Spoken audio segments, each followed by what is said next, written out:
Welcome back, YouTubers, to another Q&A with us, the British Fist. Ow, don't bite me too hard. You might get some venom in me. Don't. I am Mr. Parkin, and this guy sitting next to me is none other than Kane Tino. What's up? Well, what the fuck? The reason I'm wearing this is because these two, because of Kane's tag teamy career thing he had, these two should have been a tag team. It would have been the Big Red Cobra! Oh, I should have. Why didn't I think of that one? Why was I thinking of Kane Tino? That's so fucking stupid. Oh, crazy. Sounds like an Italian, like, Undertaker or something. Anyway, it doesn't matter. That could be a gimmick. That could definitely be a gimmick, yeah. WWE, if you're watching. British people are good at gimmicks. Q&A 181, now with all the bullshit out of the way, yes. We can say to you guys, put the questions in the comments section. That is the only place we will take questions from, the comments section. And we move on to the first of very many questions from Renegade Man 83. If the rumour of the Wyatt family splitting up is true, which it is, do you think it's too soon for them and what will happen to them?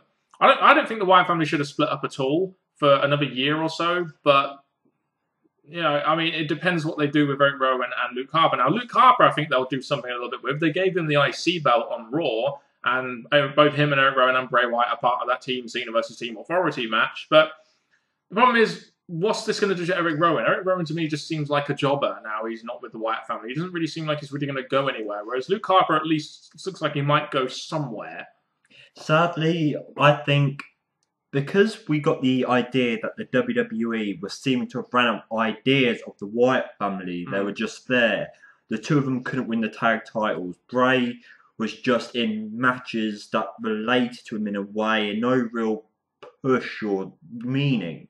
So I think breaking them up was just WWE's way of possibly giving them individually something to do.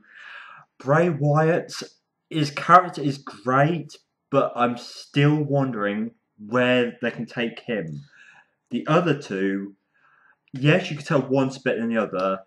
The IC Championship is a step, but it's just, again, wondering if they can continue with that. And the other one, he's going to be a comedy character, I swear. You haven't got the look, but the way they're treating him now, it's a joke. I think there's two questions here. That's number one, will Luke Harper become another Curtis Axel where they have a boner for him 1 minute and next minute he's a jobber? And secondly, is Bray Wyatt being on his own better? Would you say Bray Wyatt being on his own has been better, or would you prefer him with the Wyatt family? I mean, in my opinion, the fact he had a Wyatt family kind of made the gimmick unique and is what, you know, really drew me to the gimmick when he was in NXT.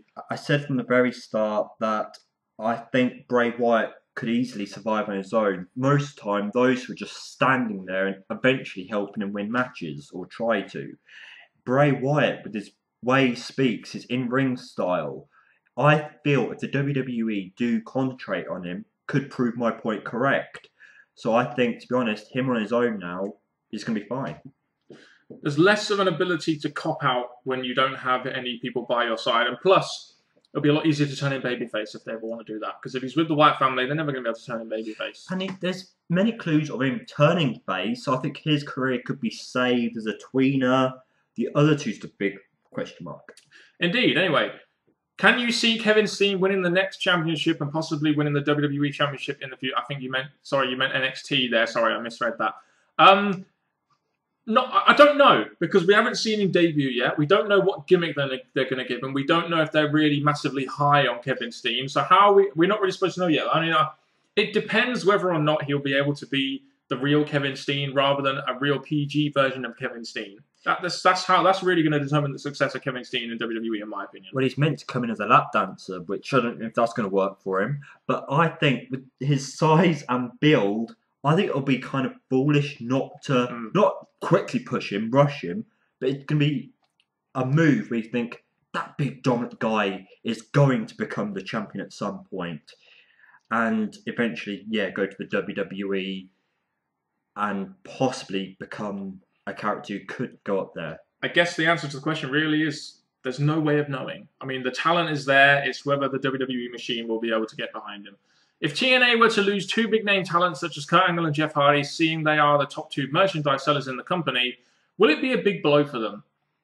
In a sense, yes, because they wouldn't have as much name power, but in the same time, I'm sure losing those two will free up a lot more money to do other more worthwhile things with, such as the marketing. And plus, now they're on a new network. I imagine they probably want to start off from scratch, and they won't really want to push massively like guys like Kurt Angle and Jeff Hardy anymore, especially now Bully Ray has gone and a lot of people like that have gone now. I reckon they'll probably want to start from a fresh slate, personally. I think that's exactly how it should be done when they premiere in January. That's pretty much echoed what I was going to say, but Kurt Angle is not always been in the ring from what I can remember. There was moments when he had his matches, but they survived without him.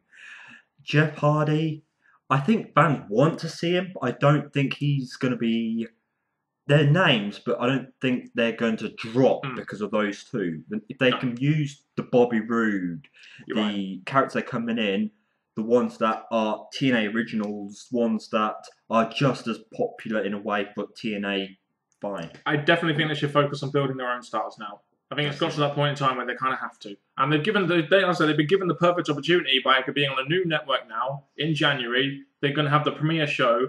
Premiere your talents. Especially, I think Kurt Angle has signed a new contract, but it will probably be more of a backstage/GM role. I don't know. But anyway, who do you think Daniel Bryan will face at WrestleMania 31? Good question. I mean, we don't even know if he's really going to make it to WrestleMania 31 yet. So, again, at this present moment in time, we don't know.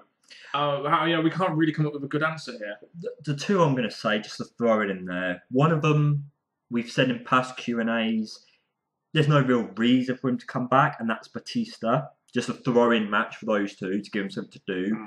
The other one, just because he's a wrestler who, again, is a big question mark, is Cesaro. They're the two I'm going to say for this. The only logical one to bring him back with would be Kane, because he's the one that sort of took him out, I guess. But that'll be a bit of a silly match at WrestleMania 31.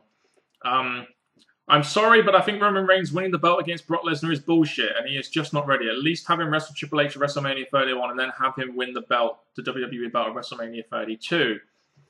I mean, if you think about, okay, the Roman Reigns argument, okay, you got to understand this.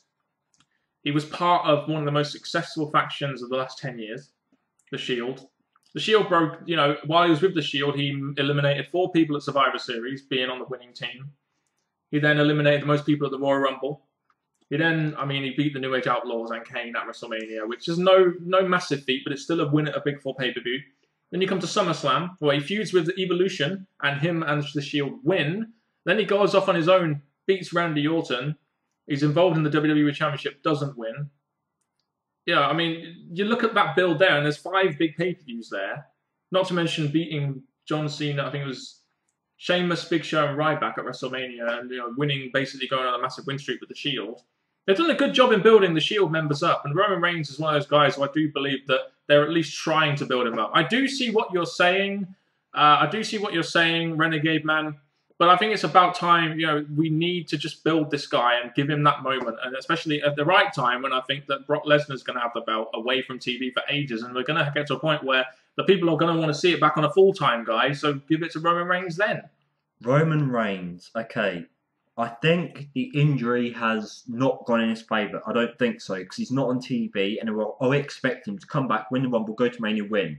It's not really a surprise factor. It's not really like that guy's been here every week and every pay-per-view and build his way up to this. You could count what Mr. Parkin said about the past, but then the injury fell. So I think someone else, and they should wait for Reigns, someone else should take Reigns' place, someone that has been here, built his way up, and give us the match. So I do agree with what you're saying now. Just as long as it's not John Cena. Yes, that's all I care about. As long as it's not going back to John Cena. Okay. Robert Hernandez. Since Rock come back to stop Rusev, could we see Rusev versus Rock feud sometime in the future, like at Mania 31? No, it was just a one-off thing to try and draw rating. I don't really feel there'd be any feud here. I mean, Rusev is nowhere near the level of a Rock. And if you were going to bring the Rock in for WrestleMania, why would you make him go against Rusev when you can have him involved in a lot bigger matches that can draw a lot more money? That is it, because even though if they do put him up against The Rock, yes, it's a big deal for Rusev, and he has a lot to accomplish afterwards, but The Rock, I still think, is within contract, but I don't think his contract covers Rusev. Jack Johnson version 2. Could you see Lesnar going to UFC again? I'm assuming Dana White will throw money at Lesnar after his contract is up next year because UFC has lost some drawing power recently. He'll be 38 in July, and he's known to be very competitive, so he should still have a couple of fights as he seems to be over the tuberculosis. Sorry, I couldn't read that. I mean, again, like it depends where he thinks. I mean, if WWE offer him a contract and he's going to do limited dates and he's going to get like $5 million a year again or whatever, and if that's more than what Dana White is offering, he probably will actually stay with WWE. Who really knows? But it depends where his loyalties lie. Does he want to have a career again in WWE and be this massive badass on WWE at top of the pile, or would he rather go to UFC where he could make good money and maybe do something that he's a little bit more passionate about? I'm leaning towards the fact that he's the champion right now. If the WWE can make a good deal following WrestleMania, he'll stay.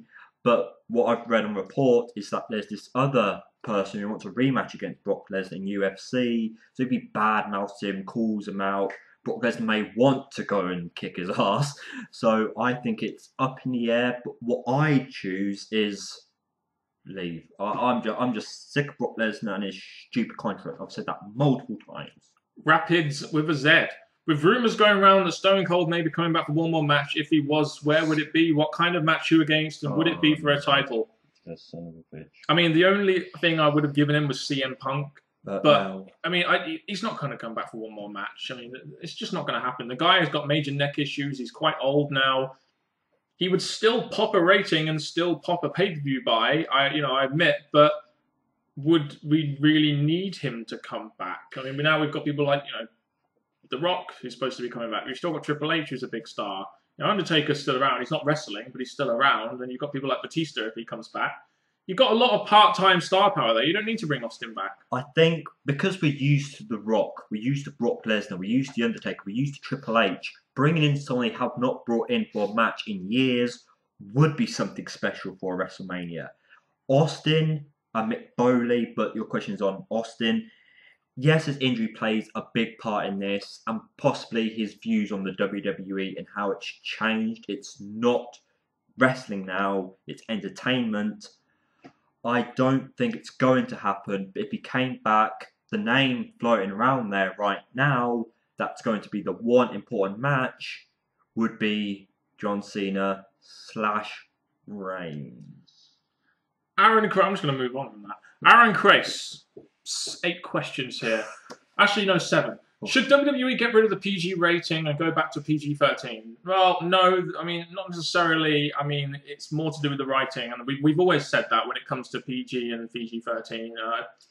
It's more to do with the fact that the writing is just nowhere near as good as it used to be, rather than the rating, even though it does kind of limit them a little bit. But if you're a good writing, you can get around the PG rating. I think even if we did have good writers, there's a slight chance that you're still having to write in a PG-style way. And I think that they may be slightly more entertaining, but they won't be able to provide wrestling fans what they want, even if they do bring in better writers. I think when you think of wrestling, you think of great characters, great matches, weapons, blood and that. But I think the PG era, even with better writers, may still affect what wrestling fans want to see. There is a rumour that CM Punk versus Brock Lesnar is going to happen at WrestleMania 31. There's a reason why it's a rumour. Because it's not going to fucking happen. Nope. Would you like to see Triple H versus The Rock at WrestleMania 31? Now, we've heard a lot of news about this. Apparently, it's going to be Triple H as the authority versus Vince McMahon, who's got The Rock in his, who's got The Rock wrestling for him for overpower for the WWE. Guess it really depends on what happens at Survivor Series, which this Q&A we're going out after that, so we don't know what's going to happen. No, I don't want to see Triple H versus The Rock at WrestleMania 31. No, they well deserved a match with each other back in the Attitude Era because they were the main 2 guys in 2000 and 1999, etc. But not in 2014 or 2015. Let Triple H face a young up-and-comer. Let The Rock face, be in a big drawing match. But don't put them together. That's just ridiculous. I look at the story of this match that we're rumoured or talking about here, and it's a match that I thought about a while back thinking, right, I think at the end, Triple H is eventually going to be seen as the full owner of the WWE or part owner with Stephanie. So to make it seem to fans a match where he's facing a wrestler of Vince's choice for the right of the company and the ownership to move away from Vince onto Triple H should happen. And you're thinking of what could be the big match? What's going to make Triple H put on a great match with a wrestler that's going to draw and fans are going to want to see the face win, The Rock would be the biggest choice.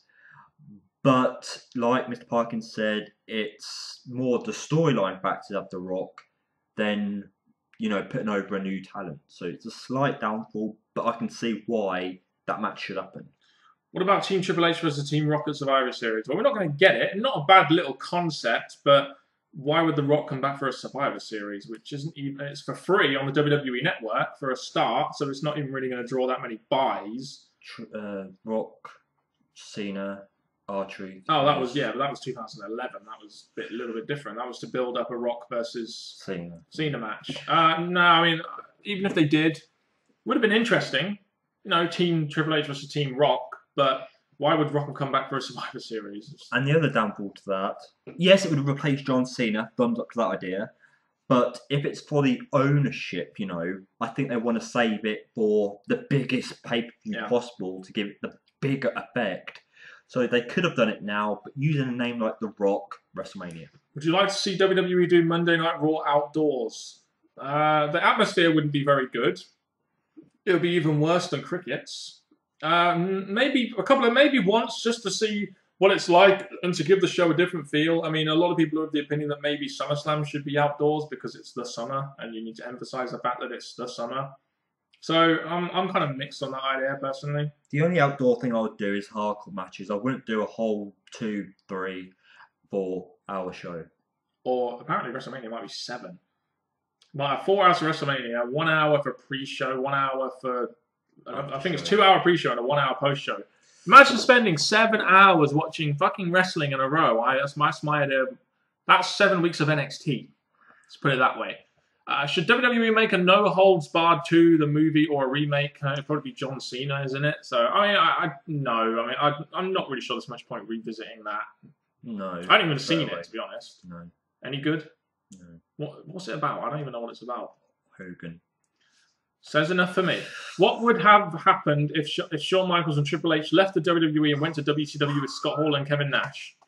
I'm not sure, because while Shawn Michaels at the time was being phased out, and I think he eventually had a bad back and ended up having to leave anyway. I mean, it would have had a bit of an effect. I'm not sure it would have had a detrimental effect. But if WCW had Shawn Michaels, would have, one of the biggest stars of that generation of the 90s, then that would have been a bit of a game changer. I think taking a big name that was in the WWE, taking it to WCW, yes, you would have still had like The Rock and Austin that saved in the WWF, but I still think losing the showstopper Triple H, who eventually grew big because of Vince's mind, it just depends on how WCW would have booked them. If we go on the evidence of how they booked Bret Hart, probably not very well. Dan Haynes, to close this Q&A out, if TNA do close their doors for business, which they're not going to do now, they've got a deal with American Discovery or something like that, channel like that. So this isn't going to happen. But speaking hypothetically, if TNA do close down their doors for business, DC Austin Aries, Bobby Roode, and Joe go into WWE. Ooh, wow. So if they did, and it also adds. Dan also adds, I know WWE has a performance center, and with them wanting to create their own talent, but I'd hate to think these top performers will be wasted and not seen anymore on a large stage just because they were part of TNA. I mean, the big question is, do WWE need them? I mean, firstly, they'd have to go down to the developmental territory for a year or two. NXT needs the bigger names. Well, they've already, they're just these littler guys. They brought in a couple of new names. They brought in Devitt, they brought in Steen, they brought in Kenta. And they're still bringing in a couple of other people. But do WWE need these guys? I mean, they've already got loads of guys like Austin Aries. They've already got, people. I mean, Samoa Joe would be a good one because he at least is a little bit different, a bit of a bigger guy. But I'm not sure WWE would really be that interested. Right, they are very good talents. Probably three of the best talents around, in my opinion, especially in TNA. But I'm not sure WWE would want to take the chance. Well, Bobby Roode, I think, is a perfect fit for WWE, but... Whenever we've done questions related to switch wrestlers over, there are three names that would pop up. But for the WWE to actually do it, I can see them slipping into places within the WWE. Joe to replace Big Show, Mark Henry, Kane stuff. So Joe would be perfect. Roode, great main eventer, and I think the WWE would have to book him in a good way. Aries, I put a question mark on him because we've said the same with AJ Styles, how WWE may treat him.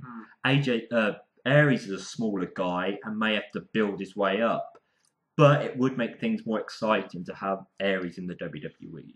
I just wonder if either three of those are in the WWE, whether they would actually book them well, because I just think because they're TNA guys mainly, that WWE would just put them in shit. Plus, Bobby Roode is getting on in age. He's like 38 now, which is quite old. Joe is in his mid-30s now. Austin Aries is in his, I believe, his early to mid-30s. So is there really much point in bringing them in now they're, getting on a little bit and, they've done most of their career in ROH and TNA? They just, WWE just wouldn't book these guys well unless they, unless they got really, really over like a CM Punk or a Daniel Bryan. Anyway, we'll end it at that. Yes. That's another Q&A, of course, Q&A 181. Tune in for next week to, Q&A 182 if you know your one times tables. If you have any questions, like I said earlier, comment section below. And thank you very much for watching. And when you go forward with the British Fist, you stay that way. And till next time, YouTubers, goodbye.